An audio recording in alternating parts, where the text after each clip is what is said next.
आप सभी का जीवन बर्बाद हो सकता है यदि आप सभी शिवरात्रि के समय में ये गलतियां करेंगे तो। विशेष तौर पर महिलाएं। नमस्कार मित्रों, जय श्री महाकाल। आज आप सभी का स्वागत है शिव ज्ञान साधना चैनल में। मित्रों, आज मैं YouTube पर एक बहुत बड़े रहस्य को खोलने जा रहा हूं।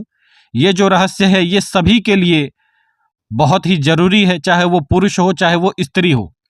यदि ये रहस्य आप नहीं सुनते तो आपका जीवन बर्बाद हो सकता है शिवरात्रि के समय में गलत नियम से पूजा करने पर। मित्रों, जो औरतें होती हैं या फिर जो पुरुष होते हैं, जवानी के समय में या फिर यौवन काल में इन दोनों को ही अच्छे पत्नी या फिर अच्छे पति की आवश्यकता होती है। इसके फलस्वरूप पुरुष जो है वो भी और स्त्रियां भी आजकल की भगवान शिव की उपासना करती हैं, क्योंकि आजकल के समय में सभी के अंदर ये धारणा है कि भगवान शिव की उपासना करने से स्त्रियों को और पुरुषों को अच्छी पत्नी या फिर अच्छा पति मिलेगा। बात एकदम सही है, मैं ऐसा नहीं कह रहा कि गलत है, लेकिन इसके अंदर एक छोटा सा रहस्य है, आप सभी को जानने की आवश्यकता है। यदि स्त्रियां शिव की उपासना करती हैं तो पति का स्वभाव अच्छा होगा, पति संस्कारी मिलेगा, लेकिन कुरूप पति होगा।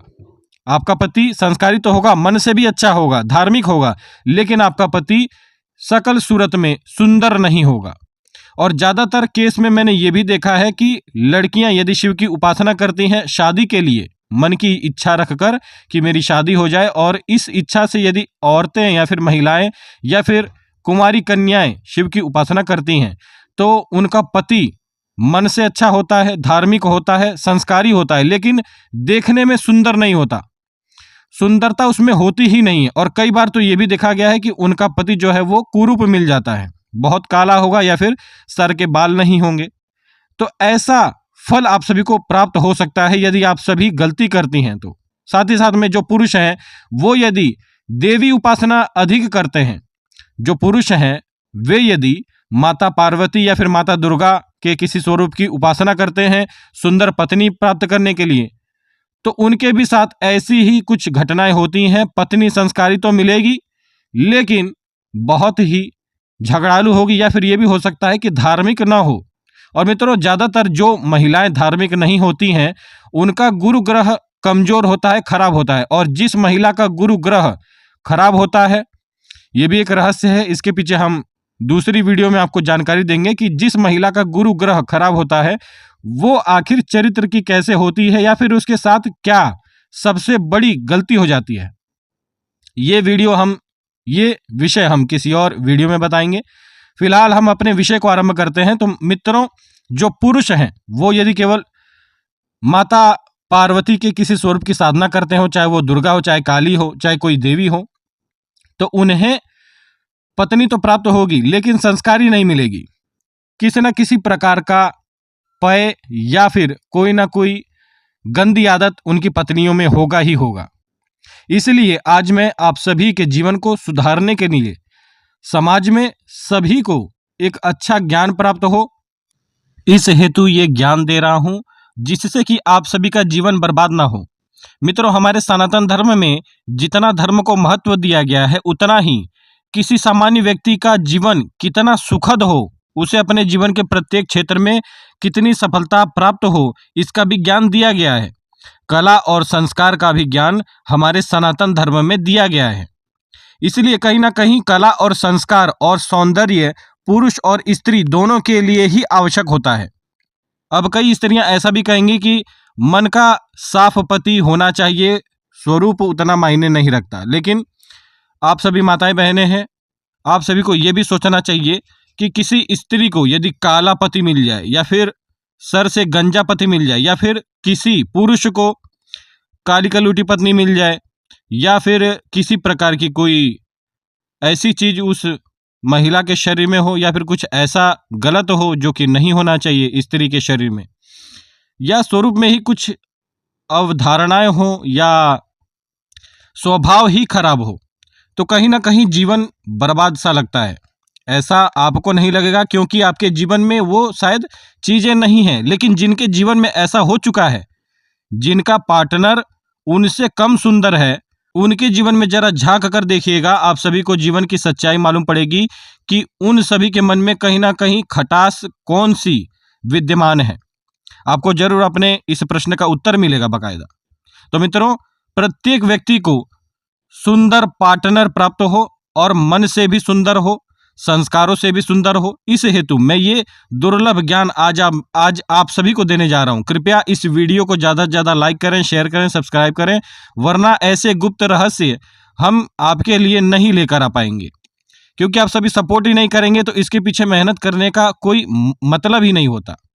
और मित्रों, ये जो ज्ञान है ये मैंने बाकायदा जो बड़े बड़े साधक हैं, जिन्होंने अपने जीवन में बड़े बड़े शक्तियों के दर्शन किए हैं, अपने जीवन में उन लोगों ने यानी क्या क्या हासिल नहीं किया है, ऐसे साधकों के साथ मैंने बैठकर बाकायदा शास्त्रार्थ किया, चर्चा किया। उसके बाद ये गुप्त ज्ञान हमें पता लगा कि आज तक जो सनातन धर्म के अनुयायी हैं या जो सनातनी हैं वो लोग क्या गलती करते हैं। अब आप सभी गलती क्या करते थे आज तक, आपको ये समझना चाहिए। स्त्रियां गौरी पूजन के नाम पर शिव मंदिर में जाती थीं और वहां पर ज्यादातर शिव की पूजा करती थीं। इस शिव पूजन से क्या होता है, कहीं ना कहीं माता गौरी के मन में ठेस पहुंचती है। यदि ठेस न भी पहुंचती हो तो उस पूजा का फल ये होता है कि शिव आपके ऊपर ज्यादा प्रसन्न होंगे, माता गौरी नहीं। तो यहां पर क्या होगा कि शिव आपको अपने ही स्वरूप के समान पति देंगे। जैसे आपका पति संस्कारी होगा, धर्म पालक होगा, लेकिन स्वरूप से वो सुंदर नहीं होगा। ये बहुत ही गुप्त ज्ञान है, आप सभी को इस ज्ञान का महत्व रखना पड़ेगा मित्रों, वरना इस ज्ञान को आप सभी अगर फैलाएंगे नहीं तो ये ज्ञान यहीं का यहीं धंसा रह जाएगा। तो ये बात शहरों में होती थी कि महिलाएं मंदिरों में जाती थी और वहां पर केवल शिव का ही पूजन करती थी, गौरी पूजन के नाम पर। माता गौरी की पूजा होती थी लेकिन केवल प्रतीकात्मक स्वरूप से। मुख्य रूप से स्त्रियां गौरी पूजन में शिव का ही पूजा अधिक करती हैं, लेकिन इसका उल्टा होना चाहिए मित्रों। यदि आप सभी अपने जीवन में सुंदर और संस्कारी पति चाहती हैं, जैसा कि माता सीता ने किया था, जैसा कि माता सुभद्रा ने किया था, माता रुक्मिणी ने किया था अपने जीवन में कि माता गौरी की पूजा की थी, उसी तरह यदि आप स्त्री हैं तो आप सभी को माता गौरी की विशेष रूप से पूजा करनी पड़ेगी। चाहे वो शिवरात्रि का समय हो, चाहे वो नवरात्रि का समय हो। नवरात्रि में भी माता पार्वती के 9 स्वरूपों की ही पूजा होती है दुर्गा नाम से। और ये क्या है कि एक रहस्य और भी है कि यदि माता पार्वती न होती तो आप शायद दुर्गा के स्वरूप को नहीं देख पाते, आप माता महाकाली के स्वरूप को नहीं देख पाते, क्योंकि तपस्या मूल रूप से माता पार्वती ने ही की है। महागौरी, महातपस्विनी, महाब्रह्मचारिणी माता पार्वती को ही कहा जाता है। लेकिन आज के समाज में, हमारे हिंदू समाज में, हमारे सनातन धर्म में हम सभी ने माता पार्वती के एक मतलब कहेंगे कि हमने एक बहुत बड़ी गलती की है कि उनको हम कुछ नहीं समझते। पूजा पाठ में बहुत स्त्रियां तो समझती हैं, लेकिन बहुत कम स्त्रियां जानती हैं माता पार्वती का मूल्य या फिर महत्व।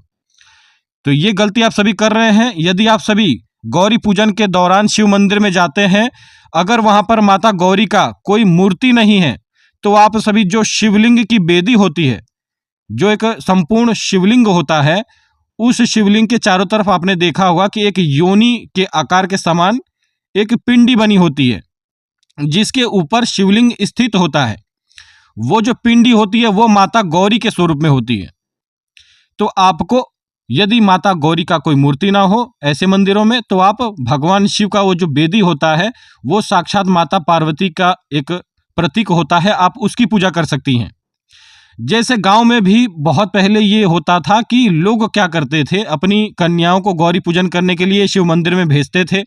और वहां पर भी क्या होता था पहले कि गांव के मंदिरों में ज्यादातर तो माता गौरी की मूर्ति नहीं होती थी पहले के समय में। अब यदि हो सकता है हो, लेकिन आज भी बहुत सारे गांव में नहीं होती। तो उस समय क्या होता था, प्राचीन काल की मैं आप सभी को बात बता रहा हूं कि प्राचीन काल में जो स्त्रियां हैं उस समय जो माता गौरी का स्वरूप होता है, जो शिवलिंग की जो बेदी होती है, योनि स्वरूप में जो बेदी होती है, जो कि जलाधारी को बाहर निकालती है शिवलिंग से, उस बेदी का पूजन किया जाता था प्राचीन काल में। यह रहस्य यदि आप सभी को न समझ आ रहा हो, आपको मेरी बातों पर विश्वास न हो, तो आप सभी कृपया प्राचीन ग्रंथों को पढ़ें, आप सभी को यह रहस्य पता चलेगा। और आज तक आप सभी ने YouTube पर किसी के भी मुंह से ये नहीं सुना होगा कि यदि स्त्रियां शिव का पूजन केवल करें तो उनका पति कुरूप उन्हें प्राप्त होता है। और ये बाकायदा मेरे जीवन का एक बहुत बड़ा सत्य है कि मैंने अपनी बहुत सारी साधिकाओं के जीवन में ये परिवर्तन देखा है कि उन्होंने भगवान शिव की उपासना की और उसके बाद उनका पति संस्कारी तो मिला, पूर्ण धर्म पालन करने वाला मिला, लेकिन कुरूप मिला, उतना सुंदर नहीं था। मेरी कई साधिकाओं ने मुझसे ये प्रश्न पूछा कि हे गुरुदेव, आखिर मेरे साथ ऐसा क्यों हुआ? मैं तो भगवान शिव की उपासना करती थी। उस समय हमारे पास भी उतना सटीक उत्तर नहीं होता था, लेकिन फिर हमने इस विषय पर जब कल चर्चा की हमने साधकों के बीच में बैठकर, साधकों जो जो बड़े बड़े साधक हैं, जो कि ज्ञानी हैं, जिन्होंने वेदों को और जो हमारे ग्रंथ हैं उन्हें अच्छे से पढ़ा है, उन सभी से हमने शास्त्रार्थ करके चर्चा करके बाकायदा इस विषय को खंगाला है, निकाला है कि ये गलती समाज में चल रही है और इस गलती को सुधारना ये आप सभी के जिम्मे है। तो मित्रों, इस गलती को आप सभी समझें और अपने जीवन में अच्छे तरीके से, ढंग से माता गौरी की यदि उपासना करती हैं स्त्रियां तो उन्हें सुंदर पति प्राप्त होगा और साथ ही साथ में संस्कारी पति प्राप्त होगा। एक विषय और है कि पहले एक बहुत ही अच्छी कहावत होती थी, किसी का बेटा, कोई भी पुरुष यदि शादी से पहले अगर खराब होता था, जैसे अपने घर में जिम्मेदार नहीं होता था, तो उस समय के माँ बाप क्या कहते थे? अरे इसकी जब शादी हो जाएगी तो तब सुधर जाएगा, बहू आएगी तो सुधार देगी, ऐसा कहते थे लोग। तो ऐसा क्यों कहते थे? पहले की कन्याएं माता गौरी का ही पूजन मुख्य रूप से करती थीं। उसके फलस्वरूप उनके शरीर में वो ऊर्जा होती थी कि वो किसी भी पुरुष के संपूर्ण जीवन को बदल सकती हैं। तो ये कारण होता था कि उनके पुण्य के प्रताप से माता गौरी की जो ऊर्जा होती है, जो कि प्रत्येक चीज को सात्विक कर देती है, जब वो कन्या किसी के जीवन में आती थी तो उस व्यक्ति का संपूर्ण जीवन बदल जाता था। माता गौरी की ही उपासना के कारण माता गौरी उसके स्वरूप को पूर्ण रूप से बदल देती थी। वो यदि कुरूप होता था तो वो सुंदर हो जाता था। विवाह होने के बाद यदि वो दारू पीने वाला होता था, मदिरा पान करने वाला, सिगरेट विगरेट जो भी हो, यदि ये सारी चीजें करने वाला होता था तो उस लड़की के शादी के बाद, यानी कि जिस लड़की ने अपने जीवन में माता गौरी की उपासना की हो, ऐसी लड़की से यदि वो पुरुष शादी करता था तो वो ये सारी चीजें भी छोड़ देता था। ऐसी लड़कियां जो कि माता गौरी की उपासना करती हैं, उनका गुरु बहुत ही मजबूत होता है। और जैसा कि मैंने बताया कि एक रहस्य मैं बताऊंगा आपको दूसरे वीडियो में कि गुरु यदि किसी स्त्री का कमजोर हो तो क्या सबसे बड़ा परिवर्तन होता है, किस तरह से किसी महिला का जीवन बर्बाद हो जाता है। इस विषय को हम दूसरे वीडियो में बताएंगे। अब हम शुरू करते हैं पुरुषों को लेकर। यदि पुरुष केवल माता के स्वरूप की उपासना करते हैं, जैसे कि बहुत सारे पुरुष होते हैं वो माता दुर्गा को मानते हैं, माता दुर्गा के स्वरूप को लेकर चलते हैं, माता दुर्गा के, माता पार्वती के किसी भी स्वरूप की उपासना करते हैं सुंदर पत्नी प्राप्त करने के लिए। यह विषय केवल मैं सुंदर पत्नी प्राप्त करने के लिए कह रहा हूं, कोई अन्य विषय नहीं है इसमें।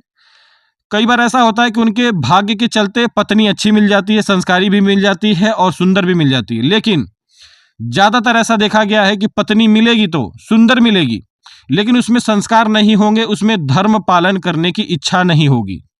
वो सेवक होगी, सेवा भाव से वो आपकी सेवा भी करेगी, आपके माँ बाप की भी सेवा करेगी, लेकिन धर्म पालन करना उसके अंदर नहीं होगा। और जैसा मैंने बताया, जो स्त्रियां धर्म का पालन नहीं करती, पूजा पाठ नहीं करती, ऐसी स्त्रियों का गुरु कमजोर होता है और फिर उनका जीवन बर्बाद होता है। तो पुरुषों को क्या करना चाहिए? यदि आप सभी को सुंदर पत्नी चाहिए तो आप सभी भगवान शिव का मुख्य रूप से पूजन करें और साथ ही साथ में माता पार्वती का पूजन करें, प्रतीकात्मक रूप से, प्रतिबिंब के स्वरूप में, कि आप मुख्य रूप से भगवान शिव की उपासना कर रहे हैं, साथ ही साथ में आप माता गौरी की पूजा कर रहे हैं। तो ये प्रतीकात्मक रूप से पुरुषों को लेकर चलना है। लेकिन स्त्रियां क्या करेंगी? स्त्रियां मुख्य रूप से माता पार्वती की पूजा करेंगी और प्रतीकात्मक रूप से भगवान शिव की पूजा करेंगी। यदि आप सभी इन दोनों के ही केवल एक ही स्वरूप की उपासना करते हैं, जैसे स्त्रियां केवल माता गौरी की पूजा करती हैं, शिव पूजा नहीं करती, तो भी चलता है। वैसे तो ज्यादा समय नहीं लगता, केवल एक लोटा पानी चढ़ाने में भगवान शिव के ऊपर एक, तो क्या ही जाता है। लेकिन फिर भी यदि कोई नहीं करना चाहता तो वो केवल माता गौरी की उपासना कर सकता है। पुरुष यदि माता गौरी की उपासना नहीं करना चाहते तो वे भी केवल शिव की भी उपासना कर सकते हैं, क्योंकि शिव शक्ति एक ही स्वरूप है, दोनों ही एक दूसरे के बिना कुछ भी नहीं है, शून्य है, ब्रह्म स्वरूप हो जाते हैं दोनों। यदि शिव शक्ति के बिना होते हैं तो वो अपने निराकार स्वरूप में होते हैं, और यदि शक्ति शिव के बिना होती हैं तो वो भी निराकार स्वरूप में होती हैं। जैसे माता सती, जब उनका शरीर अंतिम समय में जब उन्होंने अपना शरीर त्याग किया तो उसके बाद वो ब्रह्म स्वरूप में थी, वे अपने निराकार स्वरूप में थी इस संपूर्ण जगत में, केवल उनकी ऊर्जा मात्र थी। लेकिन फिर जब उन्होंने शरीर धारण किया तो बाकायदा भगवान शिव से विवाह किया, और तब वो अपने शरीर के साथ भगवान शिव के साथ थी। तो इस विषय को आप सभी समझें। यदि पुरुष अपने जीवन में सुंदर पत्नी प्राप्त करना चाहते हैं तो उन्हें भगवान शिव की उपासना करनी चाहिए, प्रतीकात्मक रूप से आपको माता गौरी की उपासना करनी चाहिए। साथ ही साथ में यदि स्त्रियां सुंदर पति प्राप्त करना चाहती हैं, संस्कारी पति प्राप्त करना चाहती हैं, तो आप सभी को मुख्य रूप से माता गौरी की उपासना करनी चाहिए, प्रतीकात्मक रूप से शिव की उपासना करें। एक बात और है, जिस घर में भगवान शिव को मुख्य रूप से पूजन किया जाता है और माता गौरी की उपासना नहीं की जाती, उस घर में त्याग की भावनाएं अधिक होंगी, धन की कमी होगी, धन का अभाव होगा। तो इस विषय को भी आप सभी समझे। यदि आप सभी अपने घर में भगवान शिव को मुख्य रूप से पूजते हैं तो आप सभी को माता गौरी को भी साथ में लेकर चलना पड़ेगा, अन्यथा आपका जीवन अस्त व्यस्त हो जाएगा। जैसे मैंने अपने बहुत सारे वीडियोस में बताया कि यदि आप माता महाकाली की उपासना करते हैं तो भैरव को भी आपको पूजना पड़ेगा।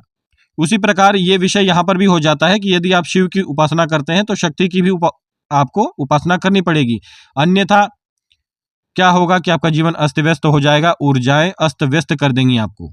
इस विषय को समझें। आज के लिए इतना ही। जय श्री महाकाल। इस वीडियो के नॉलेज को, इस वीडियो के ज्ञान को आप सभी को ज़्यादा से ज़्यादा फैलाना है।